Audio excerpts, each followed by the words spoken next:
Dans la belle et luxueuse ville de Paris, le millionnaire Jacques Moreau a vécu une vie d'opulence, entouré de tout le confort que l'argent pouvait acheter. Cependant, l'éclat de sa richesse fut éclipsé par la santé déclinante de son fils unique, Louis.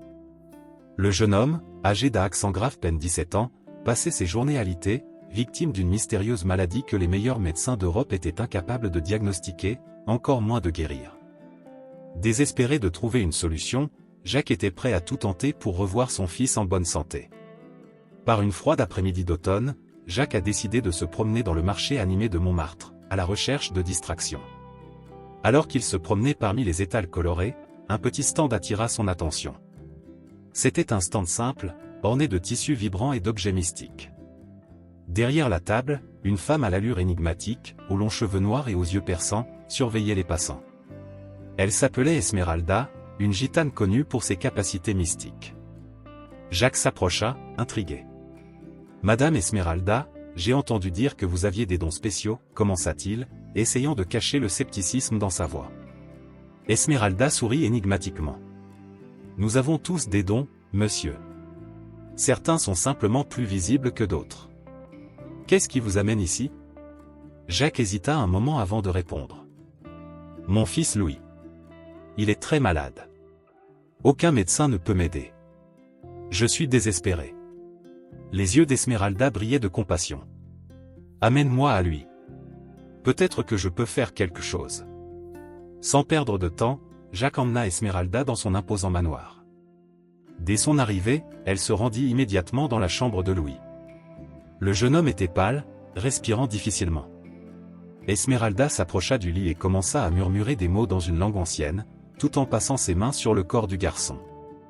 Dans les jours qui suivirent, Esmeralda emménagea dans le manoir Moreau, apportant avec elle une série de méthodes alternatives et mystérieuses pour prendre soin de Louis. Elle brûlait des herbes aromatiques, préparait des infusions et exécutait des rituels qui semblaient tout droit sortis d'un conte de fées. Louis, d'abord sceptique, commence à ressentir une amélioration progressive de sa santé. Sa peau a retrouvé son éclat et il a pu respirer plus facilement. L'espoir de Jacques était renouvelé. « Papa, je me sens mieux. Peut-être que cette gitane sait vraiment ce qu'elle fait, » dit Louis avec un sourire faible mais sincère. Jacques tenait la main de son fils, ému. « Esmeralda est notre dernier espoir, mon fils. Et je ferai tout ce qui est en mon pouvoir pour que tu te rétablisses complètement. » Cependant, lors d'une des séances de guérison, Esmeralda a eu une vision troublante. Elle a vu Louis dans un futur lointain, enveloppé d'ombre et de danger. Le cœur de la gitane se serra, mais elle décida de ne rien révéler à Jacques dans l'immédiat. J'avais besoin de plus de temps pour comprendre ce que signifiait cette vision. Jacques, de plus en plus confiant dans les capacités d'Esmeralda, décide de lui offrir un salaire exorbitant pour qu'elle puisse continuer à prendre soin de Louis. « Esmeralda, tu es une bénédiction pour notre famille. Je veux que tu restes aussi longtemps que nécessaire. » L'argent n'est pas un problème, dit-il, la gratitude étant évidente dans sa voix. Esmeralda accepta l'offre avec un léger signe de tête. « Je ferai tout ce qu'il faudra pour aider Louis, monsieur Moreau. Mais rappelez-vous, tout ne s'achète pas avec de l'argent. Certaines choses dépendent de forces qui échappent à notre contrôle. » Le millionnaire hocha la tête, comprenant la profondeur des paroles du gitan. Il savait qu'il avait affaire à quelque chose de bien plus grand que ce qu'il pouvait comprendre lui-même. Alors que l'avenir reste incertain, Jacques Moreau est prêt à accorder toute sa confiance à Esmeralda, espérant qu'elle puisse sauver son fils bien-aimé. Esmeralda commença à se rapprocher de Louis, gagnant sa confiance et son amitié avec une capacité presque surnaturelle. Au départ, le jeune homme était sceptique quant aux méthodes alternatives et mystérieuses du gitan, mais la perception d'un bien-être croissant a changé son point de vue. La présence d'Esmeralda, avec ses histoires énigmatiques et sa touche maternelle, transforme peu à peu l'atmosphère de l'imposante demeure Moreau. « Émeraude, crois-tu vraiment que ces herbes peuvent me guérir ?» demanda un jour Louis, alors qu'elle lui appliquait de la pommade sur les tempes. « La guérison vient de plusieurs endroits, Louis, répondit-elle avec un sourire énigmatique. Parfois, nous avons besoin de quelque chose qui touche notre âme, pas seulement notre corps. » Pendant ce temps, Jacques, enthousiasmé par les signes de guérison de son fils, décide d'organiser un grand dîner pour célébrer l'apparente amélioration de Louis. La haute société parisienne était invitée et le manoir était rempli de lumière, de musique et de rire. Ce fut une soirée splendide, où l'élite de la ville se rassembla sous un même toit, partageant des conversations exquises et trinquant à la santé de Louis. Pendant le dîner, Louis lui-même, toujours pâle mais plus vif qu'il ne l'avait été depuis des mois, essayait de se mêler aux convives. Sa présence était un symbole d'espoir pour Jacques, qui regardait tout d'un air fier et soulagé. Cependant, la joie du moment fut brusquement interrompue lorsque, au milieu d'une conversation, Louis s'évanouit, tombant au sol avec un bruit sourd. La panique s'est rapidement répandue dans la pièce. « Louis! Que quelqu'un trouve un médecin !» cria Jacques en courant aux côtés de son fils. La confusion s'empara de l'environnement et les invités se regardèrent, étonnés et impuissants. Les médecins furent appelés en toute hâte, mais c'est Esmeralda qui prit les devants. Elle s'agenouilla à côté de Louis, les yeux fermés dans une profonde concentration, murmurant des mots dans une langue ancienne que personne ne comprenait.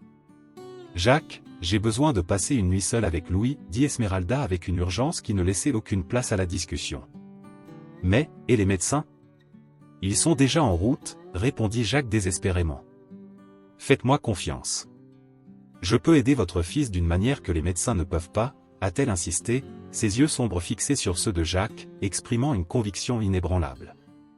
À contre-séhure, mais sans autre option viable, Jacques a accepté. Il ordonna à tous les invités de partir et, le cœur lourd, laissa Esmeralda seule avec Louis. Le manoir, qui venait d'être plein de vie, tomba dans un silence tendu et impatient. Esmeralda prépara la chambre de Louis pour le rituel, allumant des bougies à des points stratégiques et dispersant des herbes mystiques autour du lit. Elle commença à chanter des chants gitans, invoquant les forces ancestrales tout en appliquant un mélange d'huile sacrée sur le corps de Louis. Son visage exprimait une sérénité qui contrastait avec l'intensité de la situation. Dehors, Jacques restait dans le salon, faisant les 100 pas, ses pensées étant un tourbillon d'anxiété et d'espoir. Il ne savait pas à quoi s'attendre, mais la confiance dont faisait preuve Esmeralda était son seul point d'ancrage dans cette mer d'incertitude. À l'intérieur de la pièce, Esmeralda travaillait avec précision et ferveur. Au fur et à mesure que le rituel progressait, Louis commença à répondre. Sa respiration auparavant irrégulière est devenue plus régulière et son visage a retrouvé une partie de sa couleur perdue. Les heures passèrent, mais pour Jacques, cela parut une éternité. Finalement, Esmeralda quitta la pièce, épuisée, mais avec une apparence sereine. Jacques, Louis se repose maintenant. Il aura besoin de temps pour récupérer, mais le pire est passé.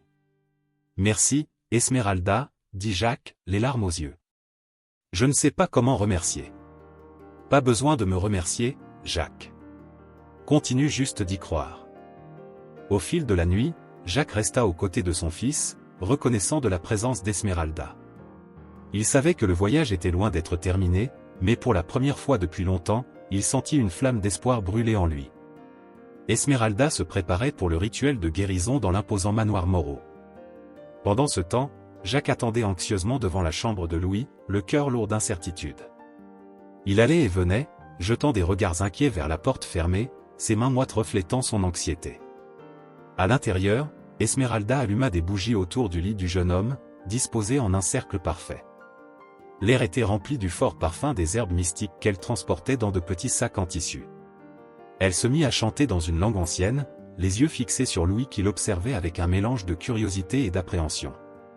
La douce lueur des bougies projetait des ombres dansantes sur les murs, créant une atmosphère pleine de mystère. « N'aie pas peur, Louis, dit Esmeralda d'une voix douce mais ferme. Ce que je vais faire maintenant purifiera votre corps et votre âme.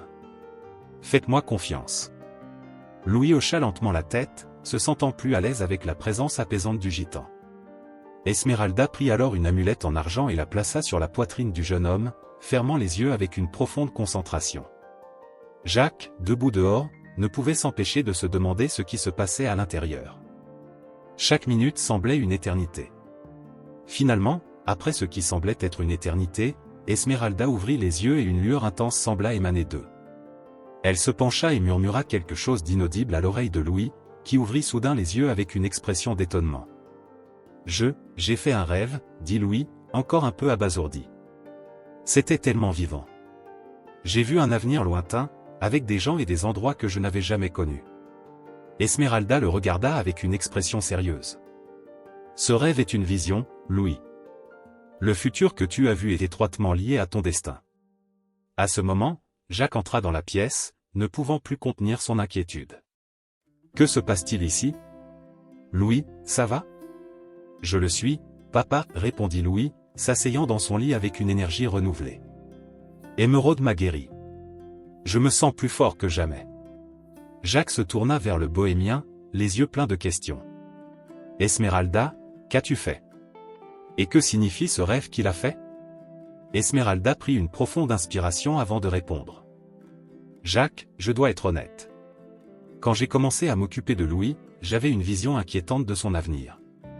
J'y voyais de grands dangers, mais aussi une chance de salut. Le rêve qu'il a fait partie de cette vision. Jacques sentit un frisson lui parcourir le dos. Danger? Quel genre de danger? Je ne peux pas être précise, dit Esmeralda, le visage sombre. Mais je peux vous dire que votre fils a un grand objectif, quelque chose qui va bien au-delà de ce que nous pouvons comprendre. Il a des capacités qui sont encore en train de se développer. Louis les regarda tour à tour, sentant le poids de la situation. Papa, je sais que ça paraît fou, mais je la crois. J'ai l'impression que quelque chose a changé en moi. J'ai besoin de comprendre ce qui se passe. Jacques était déchiré. Une partie de lui voulait croire au rétablissement apparent de la gitane et de son fils. Une autre partie souhaitait se tourner vers la médecine conventionnelle, craignant que tout cela ne soit qu'une illusion. Esmeralda, j'apprécie tout ce que tu as fait, dit finalement Jacques. Mais je suis toujours inquiet. Peut-être que nous devrions aussi consulter un médecin, juste au cas où. Esmeralda hocha la tête, comprenant l'inquiétude de son père. Je comprends, Jacques. Fais ce que tu penses être le mieux. Mais sache que je serai là pour guider Louis sur ce chemin, si tu me le permets. Au cours des jours suivants, Louis commença à démontrer des capacités extraordinaires. Il semblait prédire les petits événements avant qu'ils ne se produisent et son énergie était presque surhumaine. Cela n'a fait qu'ajouter à la confusion et à l'espoir de Jacques alors qu'il essayait de trouver l'équilibre entre la foi dans les méthodes mystiques d'Esmeralda et la science conventionnelle. Le manoir Moreau, autrefois un havre de désespoir, était désormais rempli d'un nouveau type de tension, un mélange d'espoir et de peur de l'inconnu. Jacques savait que les décisions qu'il prendrait dans les prochains jours seraient cruciales pour le sort de son fils. Jacques Moreau, bien que profondément reconnaissant pour les soins qu'Esmeralda a prodigués à Louis, décide d'enquêter sur le passé énigmatique de la gitane. Il avait besoin de mieux comprendre la nature des pouvoirs qu'elle possédait et l'histoire de sa lignée. Il engagea un détective privé, Monsieur Lefebvre, pour recueillir des informations détaillées sur Esmeralda. Quelques jours plus tard, Lefebvre revint avec un dossier complet. Jacques a découvert qu'Esmeralda était issue d'une longue lignée de gitans, connus pour leurs capacités mystiques et curatives. Sa famille était chargée d'un grand secret, transmis de génération en génération. Jacques était impressionné, mais aussi inquiet. Il savait qu'il avait affaire à des forces dépassant son entendement. Pendant ce temps, Louis commençait à avoir des visions de l'avenir. Certains étaient beaux, comme lui se voyant dans un jardin fleuri, plein de vie et de joie. D'autres, cependant, étaient terrifiants, impliquant des ombres menaçantes et un sentiment de danger imminent. Ces visions ont commencé à affecter la santé mentale de Louis, le laissant de plus en plus anxieux et perturbé. Une nuit, Esmeralda appelle Jacques pour une conversation urgente. « Jacques, je dois te dire quelque chose d'important à propos de Louis, commença-t-elle d'un ton sérieux. Votre fils a été choisi pour une grande cause, mais sa vie est en grave danger. » Jacques, pâle, la regardait avec de grands yeux. « Que entendez-vous par « choisi » Et à quel genre de danger est-il confronté » Esmeralda soupira profondément avant de continuer. Louis possède un don rare, quelque chose qui peut changer le destin de nombreuses personnes. Cependant, ce don attire des forces puissantes qui veulent l'utiliser à leurs propres fins. Nous devons le protéger, et cela nécessitera des décisions difficiles. Désespéré, Jacques décide de consulter d'autres experts en mysticisme et en sciences. Il invite dans son hôtel particulier le docteur Marcello, un scientifique de renom, et Madame Héloïse, une célèbre médium parisienne. Ils passèrent des heures à discuter de la situation de Louis, essayant de trouver une explication rationnelle ou spirituelle. Le docteur Marcello examina Louis minutieusement et, bien que sceptique quant au pouvoir mystique, reconnut qu'il y avait quelque chose d'extraordinaire chez le jeune homme. « Je n'ai jamais rien vu de pareil », a-t-il avoué à Jacques. « Votre état défie toute logique et toute science que je connais. » Madame Héloïse, quant à elle, était convaincue du caractère mystique des visions de Louis. C'est un voyant, Jacques, déclara-t-elle fermement. Et votre mission est cruciale, mais elle doit être guidée et protégée. Esmeralda, écoutant attentivement la discussion, intervint finalement. Jacques, une décision cruciale approche. Le sort de Louis dépend des choix que vous ferez bientôt. Nous ne pouvons plus tarder. Jacques, le cœur lourd, demanda, « Et que dois-je faire, Esmeralda? Comment puis-je protéger mon fils ?» Elle répondit avec un regard intense. « Nous devons préparer Louis à ce qui va arriver. Il doit comprendre son don et apprendre à le contrôler. Cela exigera du courage et des sacrifices de notre part à tous. » La tension dans l'hôtel Moreau augmentait chaque jour. Jacques, partagé entre incrédulité et espoir, savait qu'il faisait face au plus grand défi de sa vie. Il passa des nuits blanches avec Louis, essayant de le réconforter et de trouver de la force pour les décisions qu'il devait prendre. Un matin, Esmeralda appelle Jacques pour une conversation privée. « Jacques, j'ai reçu un autre présage. Un choix est sur le point d'être fait, celui qui déterminera l'avenir de Louis. Il faut être préparé. » Jacques, la gorge nouée, hocha la tête. « Je suis prête, Esmeralda.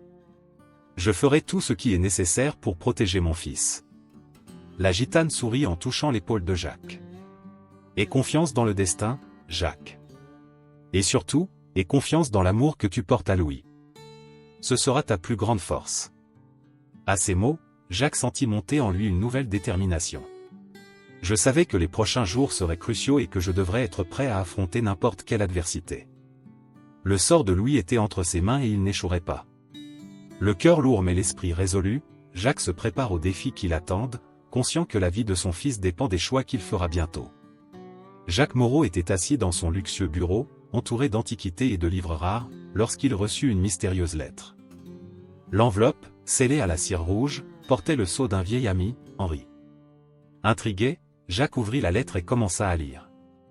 Les paroles d'Henri ont révélé un secret crucial sur Esmeralda, l'énigmatique gitane qui prenait soin de son fils Louis. « Mon cher Jacques, » commençait la lettre, « il y a quelque chose que vous devez savoir sur Esmeralda. Elle a un frère jumeau, Armand, exilé de la communauté gitane. Armand possède des connaissances qui pourraient être la clé pour sauver Louis. Vous devez le trouver immédiatement. » Jacques éprouvait un mélange d'espoir et de peur. Il appela Esmeralda à son bureau et lui montra la lettre. Elle lisait en silence, ses yeux sombres brillant d'un mélange de surprise et d'inquiétude. « Je savais que ce jour viendrait, » dit Esmeralda en rendant la lettre à Jacques. « Armand est un homme puissant, mais aussi dangereux. Il a été exilé pour avoir pratiqué la magie noire. Cependant, s'il y a quelqu'un qui peut aider Louis, c'est bien lui. » Louis, qui avait entendu une partie de la conversation, entra dans le bureau. « Papa, je suis prêt à tout pour aller mieux. Retrouvons Armand. » Jacques, bien décidé à sauver son fils à tout prix, organise le voyage. Ils repartirent la nuit même, affrontant avec détermination l'obscurité de la route. Pendant le voyage, Esmeralda en révéla davantage sur son passé et la raison de l'exil d'Armand. « Il a toujours été ambitieux », a expliqué Esmeralda. « Il voulait pouvoir et savoir au-delà des limites de notre communauté. Lorsque nous avons découvert ses pratiques, il a été décidé qu'il devait être exilé pour protéger notre peuple. » Le voyage était semé d'embûches. Ils ont dû traverser des forêts denses et affronter de violentes tempêtes. Louis, malgré sa santé fragile, reste inébranlable, animé par l'espoir d'une guérison définitive. Après des jours de voyage, ils arrivèrent dans un petit village où, selon Esmeralda, se cachait Armand. Ils l'ont trouvé dans une cabane isolée, entourée de vieux chênes. Armand, un homme à l'air sévère et aux yeux perçants, les reçut avec un mélange de curiosité et de méfiance. « Esmeralda, ma chère sœur, » dit Armand avec un léger sourire. « Enfin, je suis venu me rendre visite. »« Et qui sont-ils » ?« C'est Jacques Moreau et son fils Louis, » répondit Esmeralda. « Nous sommes venus demander votre aide. Louis est gravement malade et nous pensons que vous pouvez le sauver. » Armand observait Louis de près, comme s'il pouvait voir au-delà du physique. « Louis a un don rare, » dit-il finalement. « Un don qui peut sauver de nombreuses vies, mais qui nécessite un sacrifice personnel. » Jacques sentit un frisson lui parcourir le dos. « Quel genre de sacrifice ?» demanda-t-il, la voix tremblante. « Pour utiliser pleinement son don, Louis doit sacrifier une partie de sa propre essence vitale, » explique Armand. C'est dangereux et peut entraîner la mort si cela n'est pas fait correctement. Cependant, s'il survit, il pourra non seulement se guérir lui-même, mais aussi bien d'autres. Louis, déterminé, regarda son père et Esmeralda. « Je veux essayer, dit-il. Si cela peut sauver des vies, je suis prêt à prendre le risque. » Jacques, le cœur lourd, accepta. « Si c'est ce que tu veux, mon fils, je te soutiendrai. » Esmeralda, qui a toujours protégé Louis, était visiblement inquiète. « Il y a un plan que j'ai gardé secret, » a-t-elle avoué. « Dès le début, je savais que Louis avait un grand objectif. J'ai préparé une amulette spéciale qui peut vous aider à survivre au rituel. » Armand examina l'amulette et hocha la tête. « Cela pourrait fonctionner, » a-t-il déclaré. « Commençons tout de suite. » Le rituel a eu lieu la nuit même, à la lumière de la pleine lune. Armand, Esmeralda et Louis se positionnèrent dans un cercle de pierre, sous les yeux inquiets de Jacques. Armand récitait d'anciennes paroles de pouvoir, tandis qu'Esmeralda tenait l'amulette sur la poitrine de Louis. Au fur et à mesure que le rituel avançait, une lumière intense enveloppa Louis. Il ressentit une vive douleur, comme si son essence vitale lui était arrachée, mais aussi une force grandissante en lui. Finalement, avec un dernier cri d'effort, il s'évanouit. Lorsqu'il s'est réveillé, la lumière avait disparu et il s'est senti incroyablement rafraîchi. Armand sourit. « Tu l'as fait, Louis. Votre don est complet. » Jacques courut serrer son fils dans ses bras, les larmes de soulagement dans les yeux. « Je suis si fier de toi, mon fils. » Esmeralda, bien qu'épuisée, sourit. « Je savais que tu pouvais le faire, Louis. Votre destin vient de commencer. » À ce moment, Jacques réalisa qu'Esmeralda avait toujours eu un plan pour protéger Louis. Maintenant que son don était complet, Louis était destiné à un avenir extraordinaire, plein de défis et de réalisations. Ainsi, la famille Moreau, avec Esmeralda à leur côté, rentre à Paris, prête à affronter tout ce que le sort leur réserve.